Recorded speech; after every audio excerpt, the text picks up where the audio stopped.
Hey guys, it's Brandon, aka B.Rich Beauty, aka your beauty best friend. Happy Friday, y'all! The Jen Shah scandal is heating up quickly. For all my Real Housewives of Atlanta fans, we have the first looks from the reunion, and Nike has shut down Lil Nas X and he's saying tennis shoes. You know what to do. Grab your tea, grab your beverage. Let go.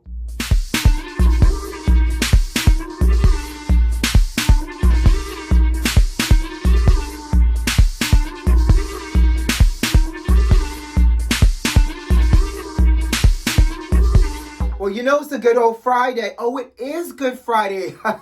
By the way, happy Good Friday. But you know it's a Good Friday when Whitney Houston makes it onto my t-shirt for the day. So, happy Good Friday. Now, it is a holiday weekend. It's Good Friday and it's Easter weekend, darling. What are you guys doing for Easter weekend? Y'all got your Easter hats. Y'all got your Easter suits and or outfits. Easter speeches. And who is cooking the Easter dinner? Oh, my Lord, who's cooking the Easter dinner? Oh, so I will say this, beauty besties. It's Easter weekend. One of my best friends is in town, and I have four best friends. One of my best friends is in town. He and his fiance are here. They're getting married tomorrow, and so I will be spending my weekend doing wedding things and celebrating love, because at the end of the day, love wins. So that'll be my weekend. I'll let you know on Monday how it all goes down. I'm looking forward to the dinner we're doing tonight, and then obviously the wedding is on Saturday, and we're gonna do brunch on Sunday. So I'll see you on Monday. But let's jump into our first topic. Y'all, this whole Jen Shah from Real Housewives of Salt Lake City, this scandal is moving faster than a runaway train on a hot summer day. I don't know where that inner Blanche Devereaux just came from just now, but I'll take it. Y'all know I'm from the South. So the Department of Justice is saying that there are thousands of victims that have now come forward in this whole Jen Shah scam, her telemarketing fraud scam. And on top of there being thousands and thousands of people that have come forward, allegedly, these thousands of people have been scammed out of millions of dollars. Yes, that's right, not million, but millions of dollars. Now, you know, this sounds real serious because the Department of Justice is weighing in, first of all. Two, is this why Coach Shah was laying low and not trying to be on camera doing the filming because he knew his household wasn't clean, allegedly? And three, this sounds really serious. Now, here's one of my questions, beauty besties, because you know when things like this goes down, people try to jump ship like rats, okay? So obviously, Jen and her first assistant, Stuart Smith, were arrested. Do you think Stuart is going to try to cut a deal and throw Jen under the jailhouse? Which, by the way, I can't help being a little petty. I wonder what Mary Cosby is thinking. And I promise you, she probably no longer smells hospital on Jen Shah. She probably now smells prison. Federal prison. Jen is about to be, I'm not saying I want to see this woman go to jail, but Jen is about to be all up and through that Martha Stewart type of jail that Martha was in when she was accused and convicted of insider trading. Now, and here's the thing. We're hoping Jen Shah gets that type of nice treatment like Martha Stewart, but knowing this justice system and how they treat people of color, Jen Shah might be in with general population now. Now, I want to know, what happens if Jen goes to jail? You know, speaking from an aesthetic standpoint, because, you know, she's going to go in looking like Jen, and she's going to come out looking like Jackie from the block, because Jen's face is full of Botox and fillers, her words, not mine, and listen, we all know that, at least I think, there's no medical professional in the slammer that can give you little touch-ups, honey. And I'm just saying, being how 2020 we all went through lockdown, I know how my face changed, allegedly, with not being able to go see my doctor. So Jen is about to go in looking like Jen, and Jen's going to come out looking like Jackie. And on top of that, can they do confessionals in jail? Because you know this season is about to be fire. As long as the Bravo camera caught any of this on camera, first of all, the ratings through the roof. Two, this season is going to be lit because Jen is now at the epicenter of all storylines and the scandal of it all. Please sneak in a Bravo camera. Please give her a burner phone so she can record her own confessionals. We need to see what is happening to Jen Shah if she goes to jail, okay? Speaking of housewives, they have released the first looks from the Housewives of Atlanta reunion. So they filmed the reunion last week in New York, and apparently the theme was dungeon theme.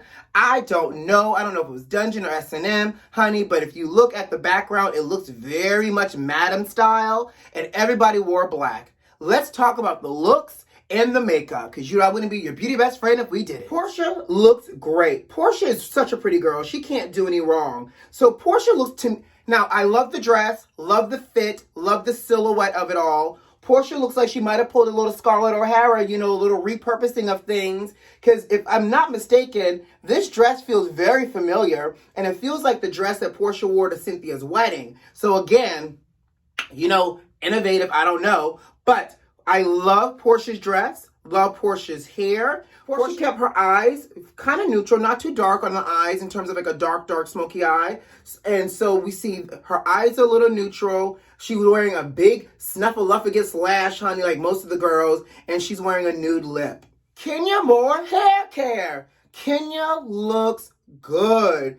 I may feel some kind of way about Kenya at times, but Mama showed up. First of all, Kenya looks nice and thin. She lost that COVID weight, honey. And in fact, Kenya gives credit on this photo that she posted saying that she lost 30 pounds and she gave credit to Hydroxycut and her chef in terms of the meals. So good for you, sis. Speed and a new diet. Who has to work out when you have Hydroxycut and you're eating well?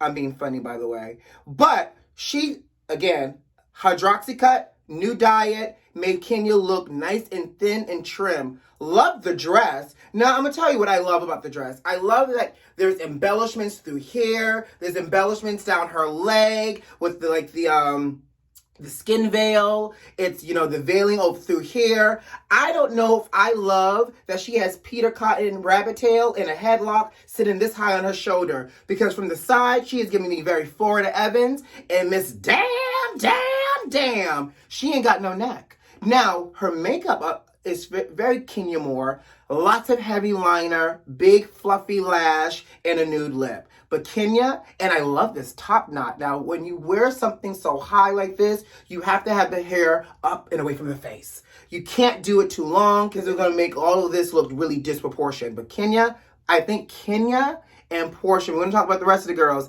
Kenya and Portia so far are the winner chicken dinner with these looks.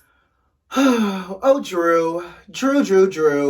Now, I don't know what Drew's experiencing. Maybe Drew didn't go to her prom. But this dress is giving very David's Bridal, very prom, very 2005. I'm not in love. I think it feels very basic and dated. But I will tell you what Drew did really well is she, again, looks stunning. Hair is slick and flat and pulled back. So again, hopefully the kids won't read her for her wigs, but her makeup, looks stunning. It's this bronzy, glittery eye. It's smoky. The lash is long but appropriate. And I don't know what lip concoction they did on Drew, but this nude lip is très magnifique. It's gorgeous. Her skin looks gorgeous. Drew looks gorgeous. So I will give Drew a 9.5 for the serving face. And the rest of this dress should be donated to her oldest daughter to wear to prom. Now, Marlo. I'm going to give a few disclaimers. Marlo is the self-proclaimed fashion girl out of the girls. And I'm just a little disappointed in Marlo's outfit. Like, sis, where's the rest of the clothing? In fact, this outfit feels very much like ladies' night, free before 12, that you should be wearing at a blue light in the basement party, not to the Real Housewives of Atlanta reunion. She, compared to the other girls, this is the first time I feel like Marlo looks underdressed in comparison to everybody else. Gorgeous dress, just not the right event for this dress, first of all.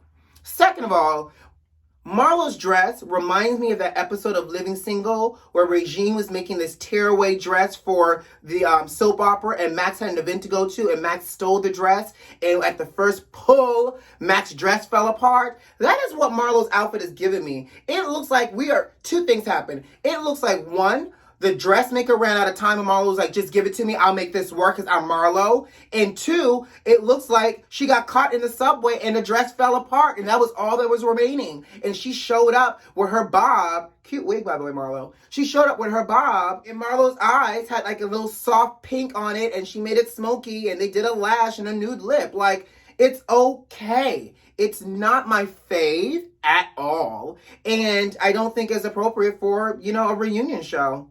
And it's not my fave. Tell me your thoughts on this Marlo dress. I kind of want to know what you think. Candy girl. Can we talk? So, I don't know if this was a leftover outfit that Candy did not get a chance to wear to Cynthia's bachelorette party, but I get it. It's a dungeon S&M theme. Candy is a self-proclaimed queen of the dungeon, candy-coated nights, dungeon party. I get it. I also understand where they were going with this look. Hair was pinned up. She had her makeup was very pin-up style, white liner, black smoky eye, big lash, a matte red lip. I understand the makeup and I understand the concept. The execution of the outfit for me is just a nah, sis. It looks like a Party City costume. Or, you know what? Not even Party City. It just looks like a Halloween costume or something that you and Todd are doing down in the dungeon and you just dusted it off and threw on some boots and a pair of gloves and try to make it high fashion. It's not Ooh. Now, what she should have pulled was a Mugler move and got one of his outfits for this if she wanted to do something S&M inspired. But it just feels very cheap. Her face looks expensive, and her outfit just looks a little cheap. So, you gotta love Auntie Cynthia. Cynthia is classically beautiful, and Cynthia typically does no wrong. In fact, with Cynthia's outfit, it almost looks like Cynthia, Kenya, and Portia went to the same couturier for this dress to be made. Now, I will say this. I appreciate that Cynthia's dress feels age appropriate for her and her body shape. Her makeup is a little bit more bronzier than the rest of the girls. Cynthia kept it very neutral on the eyes. Her lips are this beautiful nude bronzy lipstick. And her hair is just fun and light. I think Cynthia looks great. Cynthia looks appropriate. And she falls in that bucket, I guess. If I had to say the best dressed girls, it would be Cynthia, Kenya, and Portia. Now, Shamia. Now, am I crazy? But is this Shamia's first time at the reunion in this capacity? I feel like Mama showed up. She gave me very much Coming to America 3 style. And I feel like this might be her version because word on the street is Eddie wants to do a Coming to America 3. Please don't. But she looks very Vanessa Bell Calloway inspired. I love the big hair, love the dress. Her eye makeup actually has a little bit more color. It almost looks like there's a red magenta happening on the lid. They smoked out the outer corner. Again, a big lash, a nude lip. Everybody's skin looks really, really good so far that I've seen in these photos. Now, a little face who never hurt nobody, so we'll see what this looks like once this show airs. But so far, everybody's skin looks good. I don't hate Shamia's outfit. I don't know if I'm jumping up and down for Shamia's outfit. Something I feel so far is that either they look real costumey or they're really nicely done. I don't know. LaToya. We're not going to spend much time on LaToya because, according to LaToya, she got sick during the filming, but she posted photos of her and her boyfriend going out after they got done filming the reunion. So, as much shit as LaToya talks, her outfit does nothing for me. It looks very much Forever 21 or Fashion Nova women's fine evening wear. I don't like it. I don't like the makeup, and I really don't like LaToya. So we're going to move on. Now, if you notice, Tanya Sams wasn't there because, again, she stopped filming with them after they got back from Charleston, and she didn't come to reunion. So I don't know if they extended her an invite and she declined, but Tanya is not there this season for the reunion. So have y'all been following all of this confusion and drama with Lil Nas X ever since he shut down the internet with his new song, Montero, Call Me By Your Name? So he obviously, the video went viral. Everybody's been losing their heaven-loving mind over it. And now Lil Nas X had teased that he was coming out with his exclusive limited edition Satan shoes, basically, child, because they had only produced 666 of the limited edition shoe, right, catch the number. And then it was also said that each shoe, because it was limited edition and a collector's item, would have 1 drop of human's blood. I don't know which human they sacrificed for drops of blood in every single sole of the shoe. And there's also a Bible verse printed on the shoe, child. Well, The shoe is basically a Nike Air Max 97 repurposed, redesigned, and so everybody saw the Nike symbol, and rightfully so. They thought Nike collaborated on this. Now, you know, Nike's denied the collaboration, and there's actually a company called Mischief that did the actual production for these shoes using these Nike Air Maxes. Well, Nike said, not on my watch. Nike said, we're going down to the courthouse. And they went down to the courthouse, child, and they asked the judge to do an injunction. They gave them evidence saying that they are going to lose business and stocks and customers if these shoes come out based off of the reviews and what they're hearing, and that this loss of revenue is damaging to the brand. And so they gave the judge everything the judge needed to hear, so much so that the judge has actually stopped the sell of these shoes. Mind you now, these shoes sold for $1,018 and every single shoe sold out. So not only did they do these pre-orders and it's sold out, now the judge says you can't sell these shoes or actually no, you can't mail these orders out, basically. So I don't know. It sounds like Lil Nas X and his company got their money, and everybody that bought these shoes thinking they were limited edition is going to be waiting for a minute. Now here's the thing.